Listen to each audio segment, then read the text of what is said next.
Jadi begini, menurut saya ada satu hal yang penting sekali di apartemen ini. Pertama adalah bahwa dalam setahun setengah terakhir, inflasi itu sudah di atas lebih dari 12,5% untuk building materials, ya, Hmm. building materials.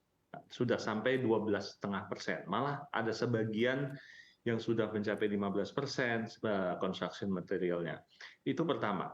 Kedua, dibanding 2012 yang ketika itu semua membangun apartemen, itu kurs rupiah sudah melemah kira-kira 25%, dari 12.000 sampai 15.000. Ya. Nah, ini membuat harga apartemen yang dijual sekarang ini menjadi murah sekali.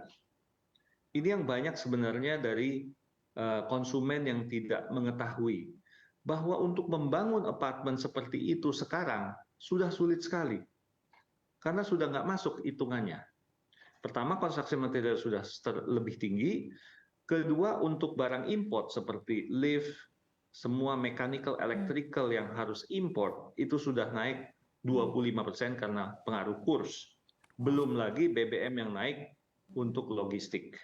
Nah, ini semuanya mempengaruhi tentunya construction cost. Ya. Untuk membangun apartemen seperti yang ada di supply saat ini, itu sudah tidak mungkin. Construction cost pasti akan meningkat jauh lebih tinggi.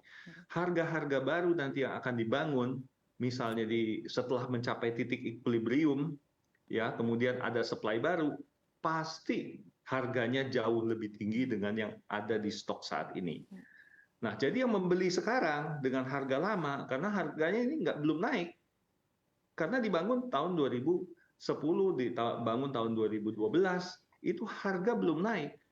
Kalau membeli stok yang harga ketika itu di saat sekarang, pasti di tahun berikutnya nanti setelah mencapai equilibrium, pasti itu mendapatkan keuntungan karena selisih dari construction cost tersebut. Itu yang menurut saya, kalau misalnya ingin membeli apartemen, memang saatnya harus sekarang. Karena harganya Sebelum masih harga naik ya Pak bagus Harun ya? sekali. Sebelum, karena untuk membangun yang baru itu nggak mungkin Ya. dengan harga yang sekarang. Baik, mungkin on additional note dalam hal tadi construction cost juga bertambah begitu Iya, drastis, inflasi bahkan tadi 12,5% untuk harga bahan baku konstruksi dan material ya Pak ya, itu juga betul. fantastis sekali levelnya juga saya mengetahui info tersebut.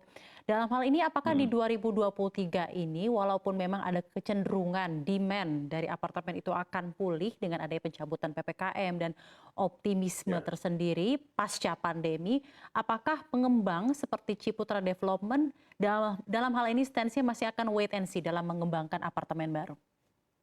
Pasti, karena kita menghitung bahwa untuk membangun per square meternya sudah membangun ya construction cost-nya sudah meningkat lebih dari 30-40%. Nah, di atas itu masih harus ada margin untuk developer. Nah, untuk harga segitu tinggi, sekarang ini sudah nggak mungkin kita bisa jual. Karena masih banyak stok yang dengan harga lama. Sebelum stok harga lama itu habis, kita tidak mungkin membangun apartemen yang baru. Baik. Karena ya nggak ada pasarnya untuk harga yang baru ini.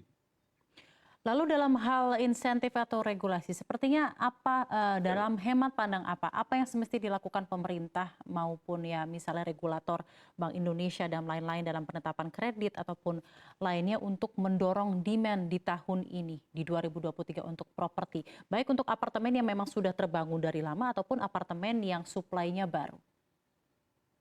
Iya, saya terus terang tidak punya ide untuk hal tersebut. Karena saya kemarin ini minggu lalu juga dipanggil oleh eh, deputi OJK untuk mendengarkan input dari kami, dari developer, apa yang bisa sebenarnya diberikan insentif untuk developer. Karena mereka melihat bahwa di properti ini kenaikannya, growth-nya belum banyak.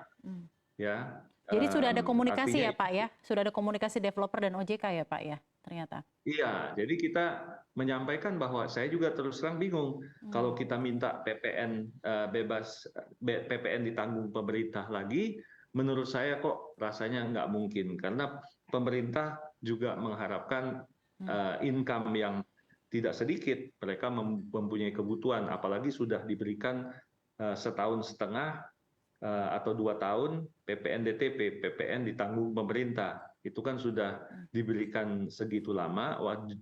Ketika terjadi pandemi, saya rasa kalau saya minta itu lagi, rasanya kok kurang etis juga. Jadi saya bilang bahwa ya saya nggak tahu sekarang insentif apa yang bisa diberikan kepada kami. Karena untuk yang stok itu memang itu sudah dibangun oleh developer.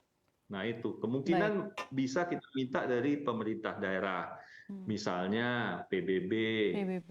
NJOP jangan dinaikkan terlalu tinggi karena pasarnya masih begitu lemah. Baik. Paling-paling bisanya begitu.